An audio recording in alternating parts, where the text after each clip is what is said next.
O'Reilly. Are your wiper blades chattering, skipping, or squeaking? Don't let streaks or smearing on your windshield compromise your visibility. When it's time to replace your wiper blades, stop by O'Reilly Auto Parts and see our selection. Our professional parts people will even install your new wiper blades while you wait. Stop by O'Reilly Auto Parts today.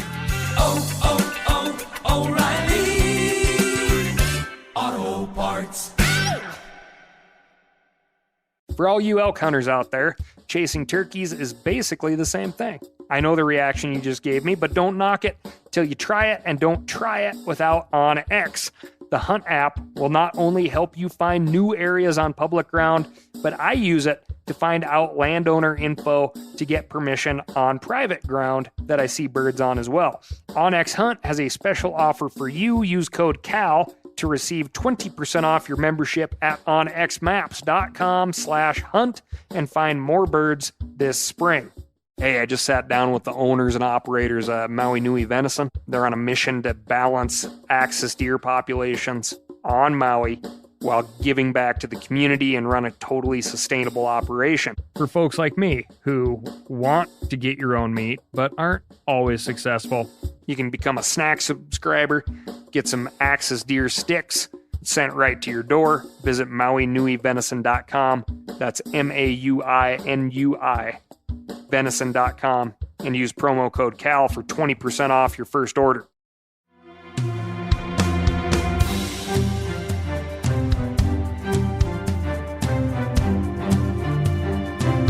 From MeatEater's World News Headquarters in Bozeman, Montana, this is Cal's Week in Review with Ryan Cal Callahan. Now, here's Cal.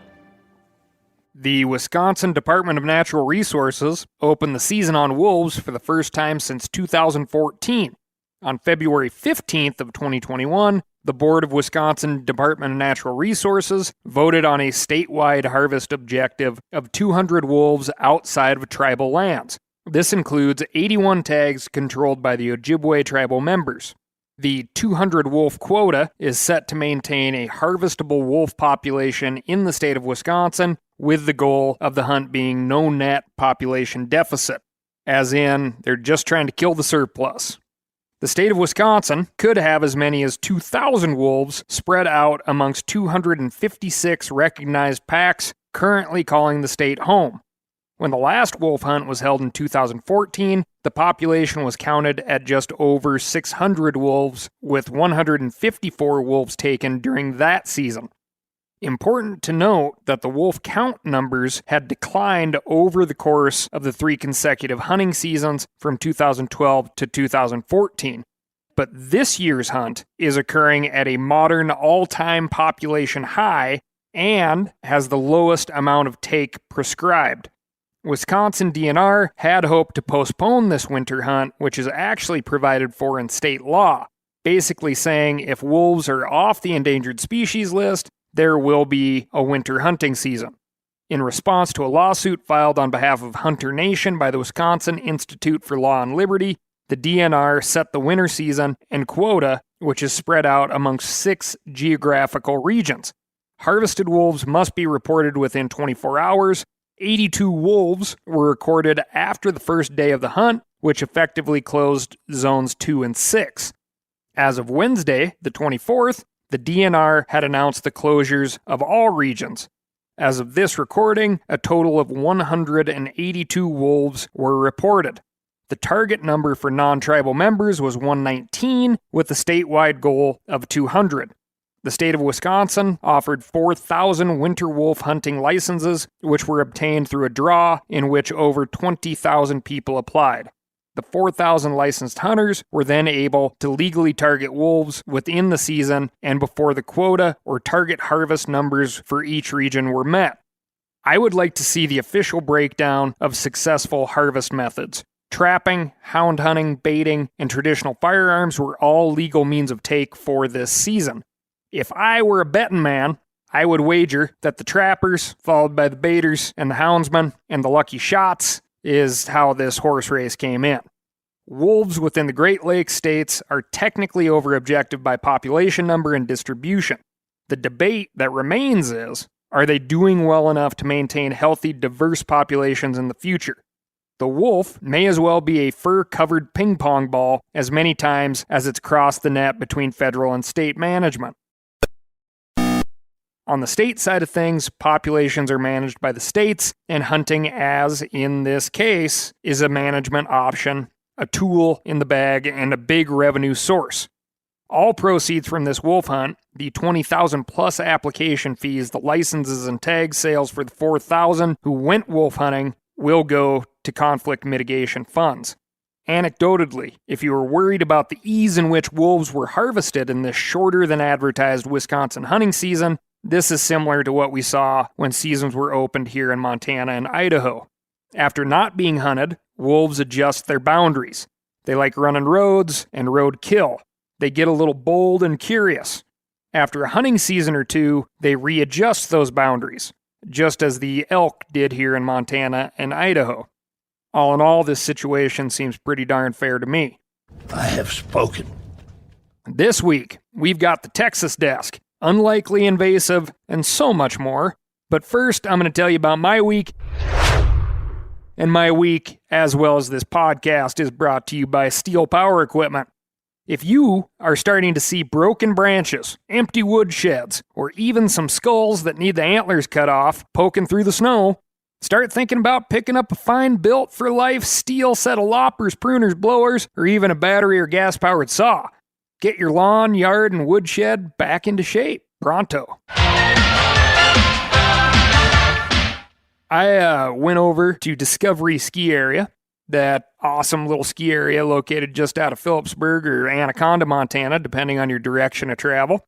This was a mountain we frequented in our younger years, and it has been maybe a decade since I've been back there. This time, skiing primarily backwards with the 5-year-old nephew. I gotta tell you, parents, dressing for skiing with kids is very different. I froze my butt off. It was a great weekend, had me wishing to do a bit more skiing.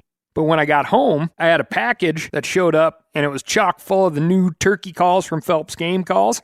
And all of the sudden, I started looking beyond ski season to spring. Spring fishing, mushroom picking, maybe a bear hunt, definitely turkeys. In order to prepare, I'm going to get my smoker and the meat slicer out and knock out a big batch of lunch meat from last year's birds.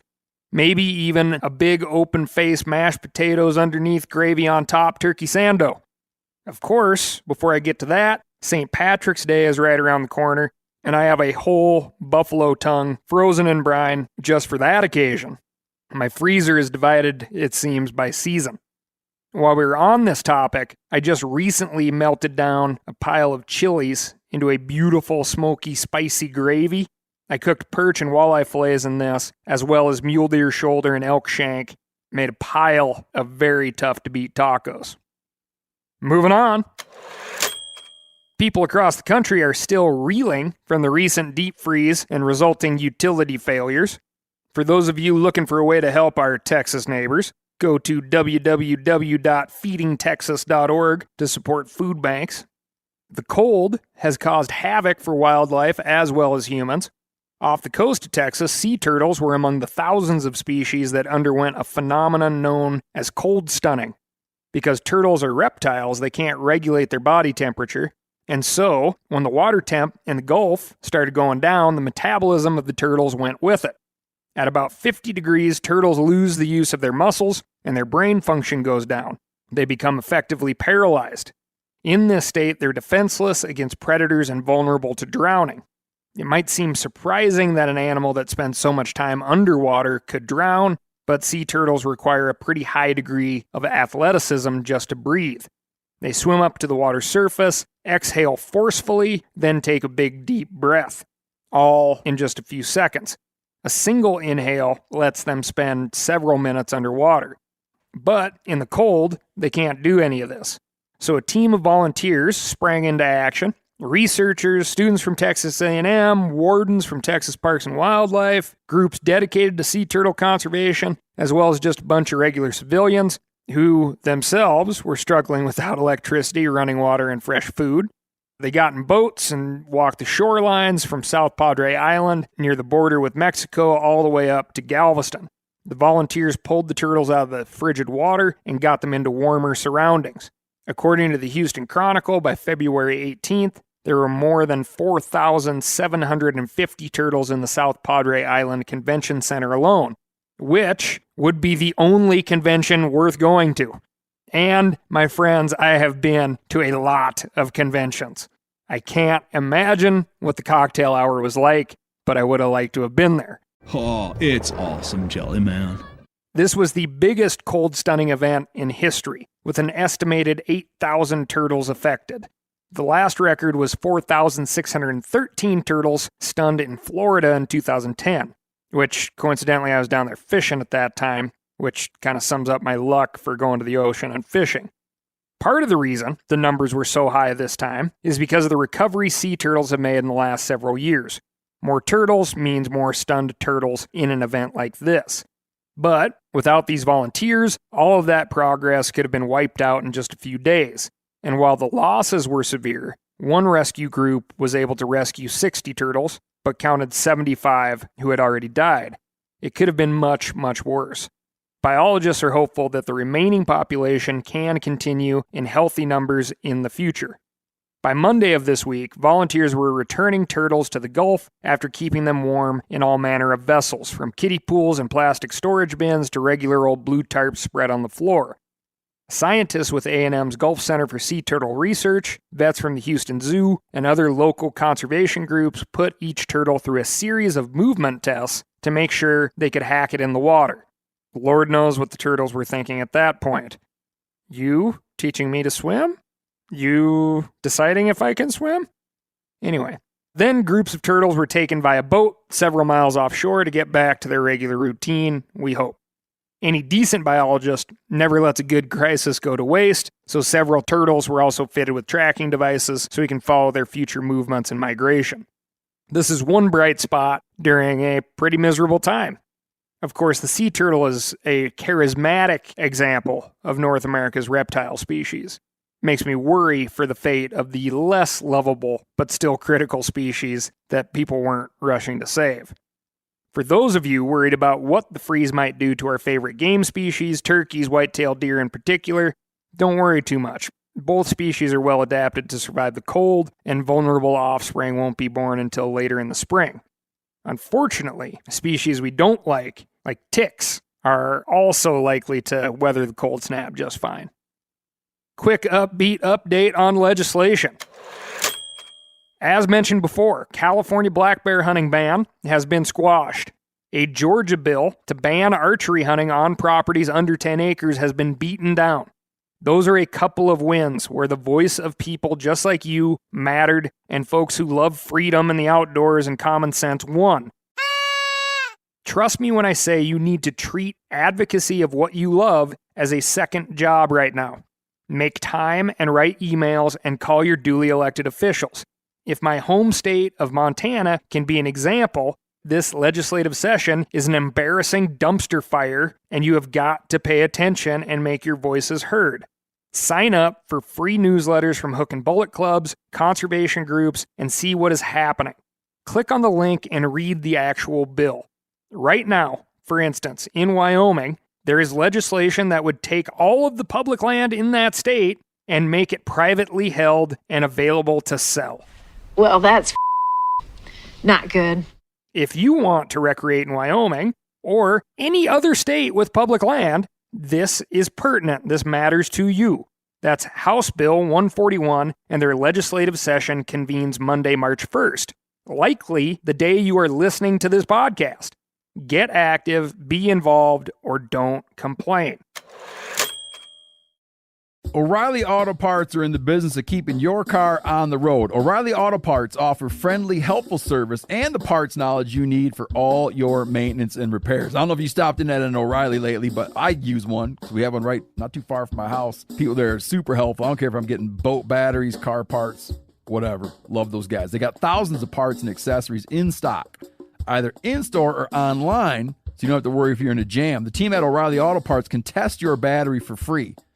in or out of your car. If it needs to be replaced, they'll help you find just the right battery for your vehicle. If you need your windshield wipers replaced, a brake light fixed, quick service, they'll help you find the right part or point you to the nearest local repair shop for help. Whether you are a car aficionado or an auto novice, you will find the employees at O'Reilly Auto Parts to be knowledgeable, helpful, and best of all, friendly. The professional parts people at O'Reilly Auto Parts are your one-stop shop for all things do-it-yourself auto.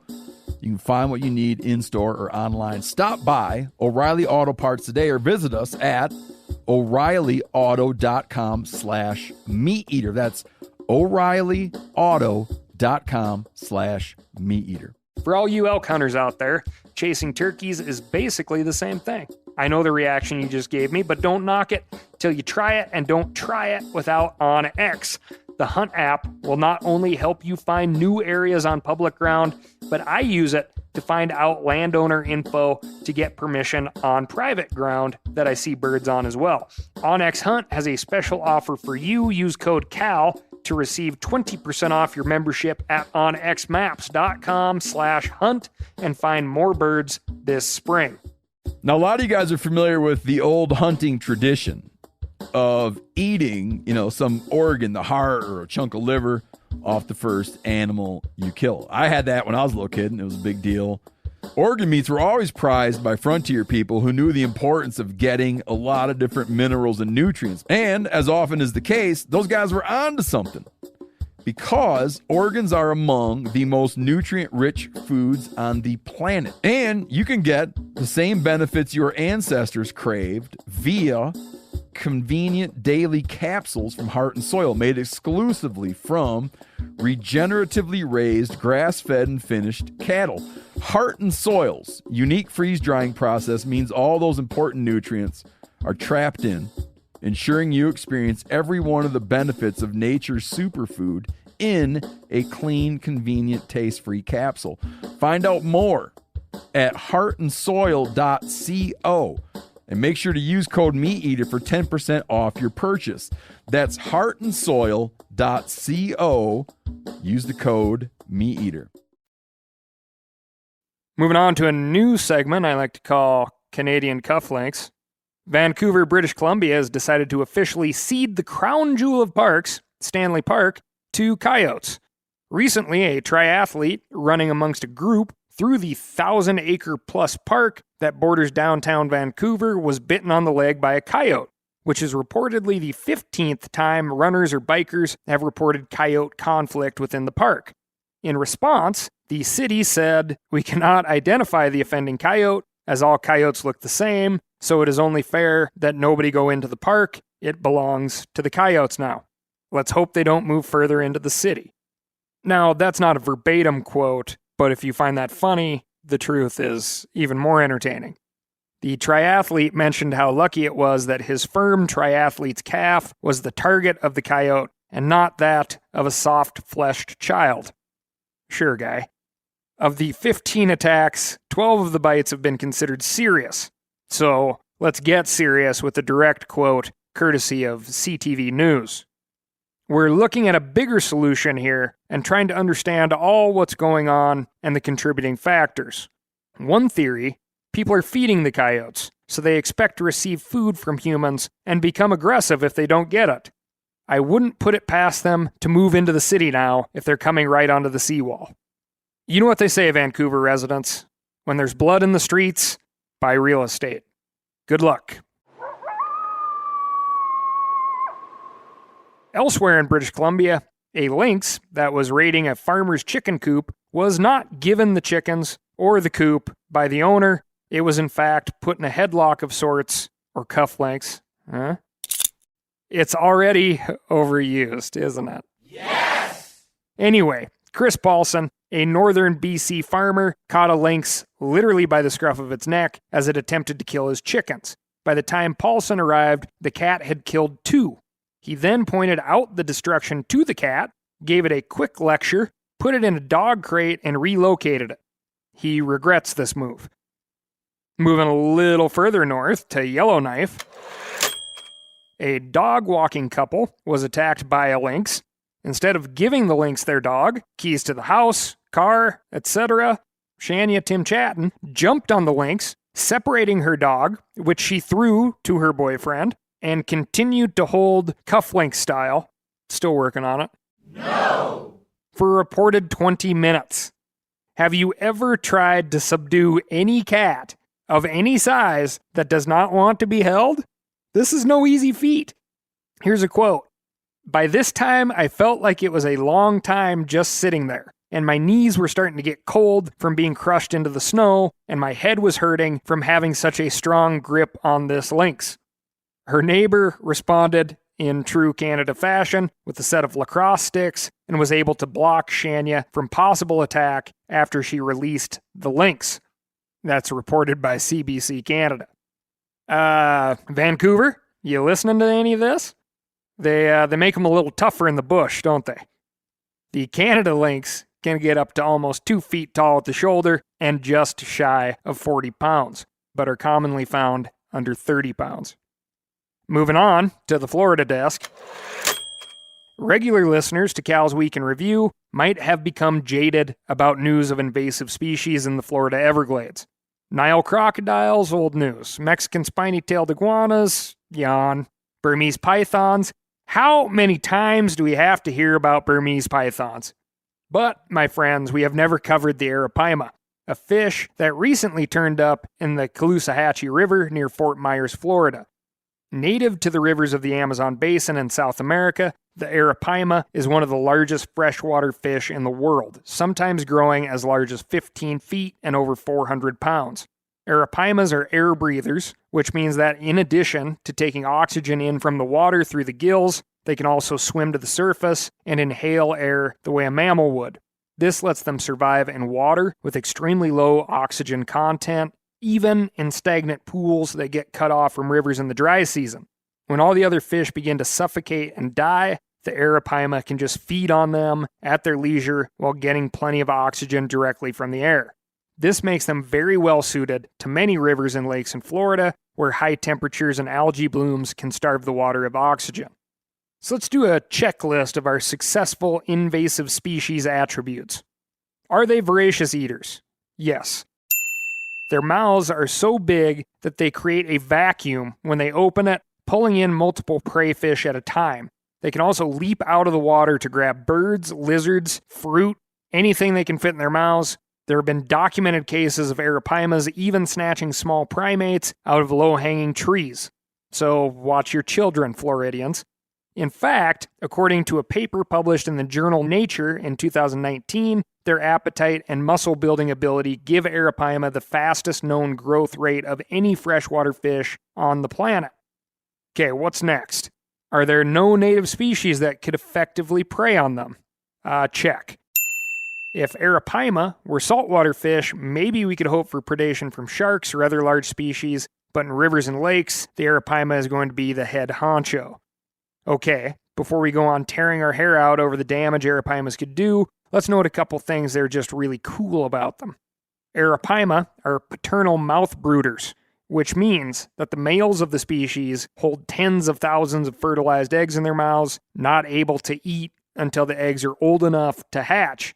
So for all those human dads listening out there, all you parents that are complaining about still having the kids at home because of COVID, this and that, getting frustrated about getting old Junior into the car seat right now, at least you don't have to carry the little tykes around in your lip, starving yourself until they can go out and get groceries on their own. Are we there yet? No. Are we there yet? No. Are we there yet? No.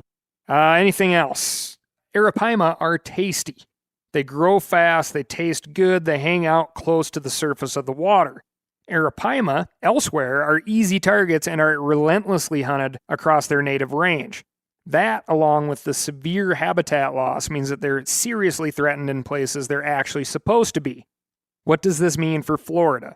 So far, we've only found one Arapaima here, and that was dead. But does anyone, considering the history of invasives in Florida, want to put money on that being the only one? The species was introduced by anglers for sport fishing in Thailand and Malaysia, so I'm betting that some bonehead decided to bring them to Florida as well. I guess we're going to have to cross our fingers that they haven't spread too far already. Unlike that other scourge of the Everglades, the Burmese python, Coincidentally, a 16-foot long python was recently pulled out of a drainage pipe southeast of Tampa, carrying more than 100 eggs. The Arapaima is easy to see, so if they do propagate successfully in Florida, they could be easy targets. Side note here, observation rather. Florida is quickly becoming the surrogate travel destination for several parts of the globe. This could revitalize the travel agent business. Want to see Argentinian tegu lizards devouring crocodile nests, but hate those customs lines? We'll redirect you to the appropriate location in Florida for a nominal fee. Arapaima on your list, but you can't go without Chick-fil-A? So the Amazon is out? Welcome to Fort Myers. That's all I've got for you this week. Thanks so much for listening. If you're loving what you're hearing, tell a friend or two. And most importantly, write in and let me know what's going on in your neck of the woods. ASKCAL. That's Ask Cal at themeateater.com. I'll talk to you next week.